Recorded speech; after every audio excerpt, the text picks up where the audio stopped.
We're going to be speaking shortly to Visvin Reddy, a member of the MK party, as we count the hours now leading up to the elections on Wednesday.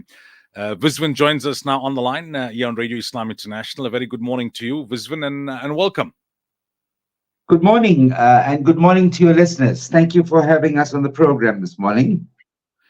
So let's start off by asking you, right? Your political career kind of started off with the Minority Front. You had a stint in the DA, the ANC, the ADC. What brought you to the MK party? Okay, I don't know if this interview is about me or whether it's about MK party, because I think the elections, MK is not about Visvin Reddy. It's far more than that. It's about the people of this country. So if you want to have a discussion about me, we're welcome to do that. I don't have a problem with it, but I don't want us to waste time on things like that.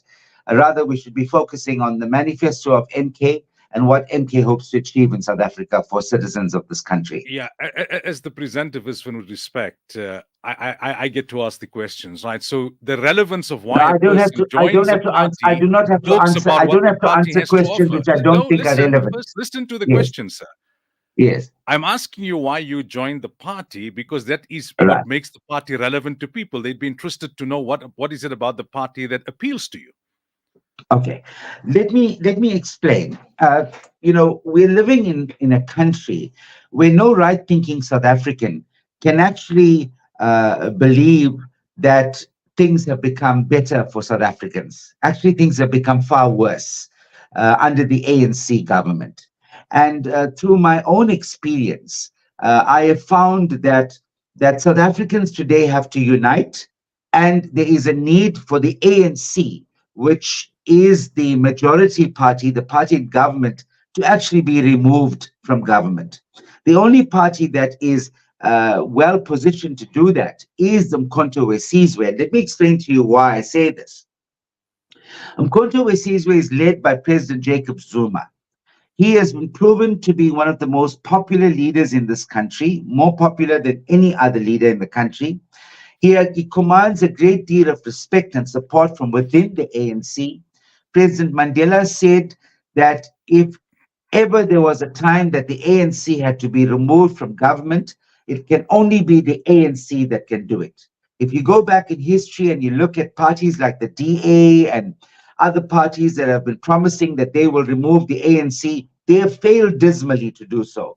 In fact, the DA has now accepted that it's not in a position to remove the ANC. And we have very good reasons why the ANC should be removed. The ANC has become so aloof, its leadership have become so aloof from ordinary citizens. And if you look at facts and statistics, it tells you that in our country, over 50% of our population live in abject poverty. If you look at the unemployment rate, the unemployment among youth up to the age of 24 is the highest in the world. Our unemployment rate among people that can actually get a job is the highest in Africa. Go back, come home, closer to home, things like your fuel prices. Fuel prices have gone through the roof, and they expected to increase even further after the elections. Look at load shedding. Load shedding has been the curse of this nation. In fact, it's affected our economy, and it's something we cannot forget. The ANC has been artificially able to keep the lights on in the past few weeks, and we will face the effect of this and the real impact of it after the elections, if the ANC gets re-elected into power. So what needs to happen? And if you look at what President Jacob Zuma said last night, he said that the ANC has lost its moral compass. It's forgotten what it came, what's its purpose in life, and it forgot the very people that supported the party. So he said that what should happen right now is that the ANC should be taught a lesson. The ANC has been in government for 30 years, and all indicators show that the ANC has failed this country. And obviously, if a political party fails you, you then change. Now, let's go back to your question about me. Yes, I was a founder of the Minority Front with Mr. Raj Bansi. I was a member of parliament by the DA, which I rejected and turned down because I saw the racism in the DA and the fact that it's now pro-Zionist. I made the best decision ever. I don't know if there's any South African in this country who has turned down a parliamentary seat except for myself. I was in the ANC as well, actively involved as one of its leaders. I led the campaign in South Africa against fuel prices. And one of the main reasons why I joined MK Party is in my discussions with President Jacob Zuma, I shared with him our ideas about how we could bring fuel prices in South Africa to less than 10 rands a litre. He was very, very intrigued and interested. In fact, so much so that my proposals are contained in the manifesto of MK Party. So it Yeah. is something that I wish to drive. And it's something that I want to ensure happens in my lifetime, that fuel prices in South Africa will come down to less than 10 rands a litre. So, Visvin, if you can clarify this for our listeners, right? At some stage, President Zuma was reported in the media as saying that he doesn't want to eradicate or annihilate the ANC, but he wants to take the ANC back from those who have captured it. In recent days, he's been talking about removing the ANC from power. So, what is the objective of the MK Party? If you are able to take it back from those that President Zuma feels have captured the party, will that be the end of MK because the ANC is now, so to speak, rehabilitated? No, I don't think, you see, you must understand. Let's look at the racial demographics in South Africa. 80, close to 90% of South Africans are black. That includes your Indians, coloreds, and African people. Whites make up about 6 or 7% of the population. But yet, whites still control the economy of this country. Among white people, only 1% are living in poverty. The majority of white people are all employed, and that's 30 years after democracy. I'm not saying that white people should be taken out of their jobs. I'm just saying that that something is not right here in the country. So if you look at racial discrepancies and the fact that we live in a racially polarized society after 30 years into democracy, tells you that something is seriously wrong.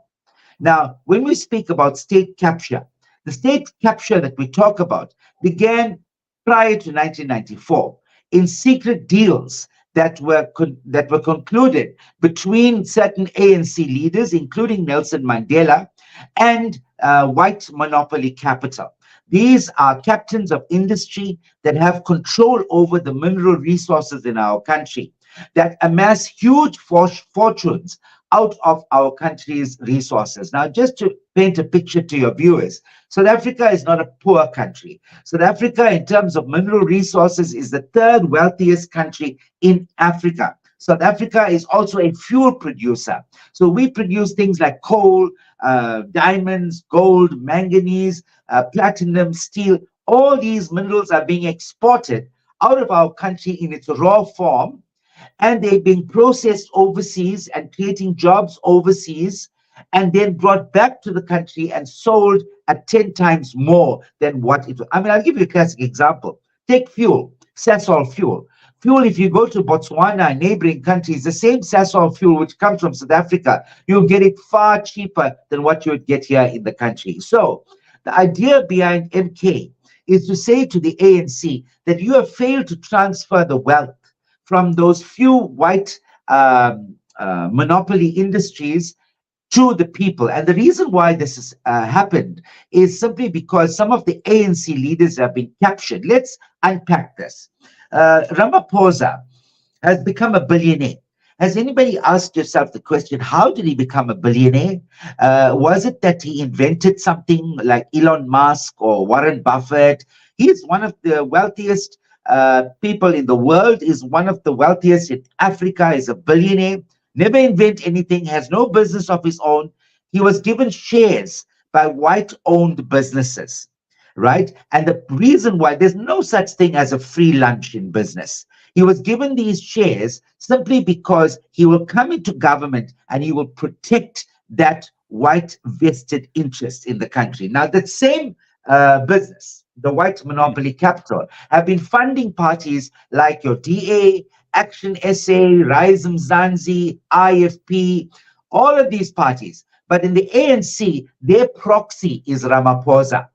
They've given him these shares and they said to him, you go there and protect our interests. And that's why our constitution in the country is so jaundiced that the constitution protects just a few and not the majority. And that's the Visvin, reason why in the MK interest of Party is time, right? there. I want to give you an opportunity to cover a few aspects. One of the issues that are raised against this argument is that why then did President Zuma allow him to serve as his deputy? Sure, he was elected as deputy president of the ANC by the members of the ANC, but the president has the prerogative of who becomes the deputy president of the republic.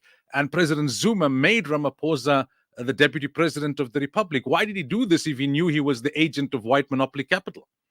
That is not true. And I think it's important to understand how the ANC operates. Unfortunately, I spent a major part of my political career in the ANC. Decisions in the ANC are not taken by the president. The cabinet, for example, although the constitution says the president appoints his cabinet, it's not done that way. It is the NEC of the ANC that decides this. Now, and if you look at the NEC of the ANC, many of them, not only Ramaphosa, have been captured by big white monopoly industries. Many of them are shareholders in companies. Many of these ANC leaders are shareholders in these white companies, mostly Jewish-owned companies. They are shareholders there. So obviously they are to carry the proxy of these big business and ensure that their puppet is put in as the deputy president, and they prepare him to become the president of the country. Now let me unpack that. You remember the CR17 campaign? The Sure. internal ANC election where Ramaphosa became the president of the ANC so he could become president of the country. Close to 1 billion rand was invested by these business houses. Why I like to come on your program, especially on this channel, is simply because you're not one of those captured. Do you know that ENCA is owned by a company that's owned by Johnny Copeland? Johnny Copeland funded the CR17 campaign by 2 million rand. Here is a media house which is supposed to be independent funding CR17. So it tells you how independent our mainstream media really is in the country. So you've spoken about what getting 2/3, right? So that you could be back in power at national level. We know that the polls are predicting a good result for the MK party, around 14-15%. And many people will argue many things about polls, but historically, in terms of margin of error, a couple of percent this way, that way. What happens comes when the official results are announced and you don't have 2/3 of the vote? Will you accept the result? You know, there is a misconception where people believe that MK Party is a militant organization that's hell bent on creating havoc and creating turmoil and civil unrest and so on. And that's far from the truth. In fact, if anything, we are a very civil organization. We accept democratic outcomes, provided that it is genuinely free and fair and that it is not being manipulated in any way. When we speak of these polls, it's important to know that many of the pollsters do not know certain facts, which I want to share with you and your viewers today. What are these facts? Firstly, the MK party is a military wing of the ANC that's broken away. The ANC in the last election had 10.3 million votes. 4 million did not vote. In fact, the ANC did its worst in the last election in 2019 under Ramaphosa. Those 4 million either stayed at home or they supported parties like the EFF and other smaller parties that were seen to be breakaways from the ANC. They were extremely disillusioned with where the ANC was going. So currently, at the moment, the ANC rank and file, the membership of the ANC, are not happy with the ANC and where it is going. President Zuma is a strategist. When he says, I am still an ANC member, myself, nobody expelled me from the ANC. I left the ANC. I can still say I'm an ANC member up to today, but I was unhappy with where the ANC was going. So when President Zuma said, I'm still an ANC member, but I will not be voting for the Ramaphosa ANC. I'll be voting for MK Party. Do you know what he said? He spoke to the majority of ANC supporters who feel the same way. They love the ANC because the ANC is the liberation movement in Africa that brought about our democracy.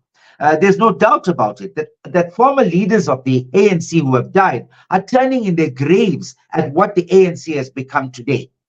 So, what President Zuma has effectively said to ANC members, here is your opportunity. MK is an opportunity. Our own internal research has shown that we have infiltrated the ANC by 65%. So 65% of ANC support, we are guaranteed, is going to be coming to the MK party. And that excludes those voters that did not turn up to vote. Our membership, signed membership, paid up membership, is sitting at over 10 million. If just our members alone come and vote in this election, we've got the 2/3 majority. So it comes back to the question I asked earlier on, Visvin. Let's say the best case scenario unfolds as you've described it. You get that majority at this particular election. Does the MK then cease to exist because Ramaphosa and his faction would be removed from within the ANC? No, MK is a separate organization. MK is contesting this election as MK, not as ANC. How can MK win an election and then take over ANC? The difference here is, I think the ANC as a liberation movement now belongs to the museum. It belongs where people can go and read about what the ANC has done. But the ANC, in terms of modern day politics, has failed dismally. It doesn't have the capacity to be able to deliver to the people of this country what the ANC was intended to do. All right, Mr. Reddy, thank you so much for your time and all the best for the elections. Thank you very much. Thank you so much. Thank you for the opportunity. Right, it's just gone 8:35. Time now for the latest headlines.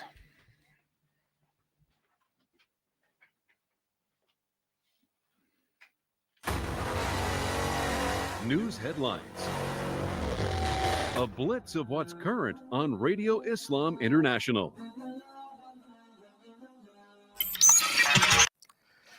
Assalamu alaikum wa rahmatullahi wa barakatuh. Making headlines. Police say they are investigating 27 cases of election-related violence or vandalism reported last week. This was highlighted during the National Joint Operational and Intelligence Structures briefing. Some 632 areas have been identified as hotspots. From what was reported, it did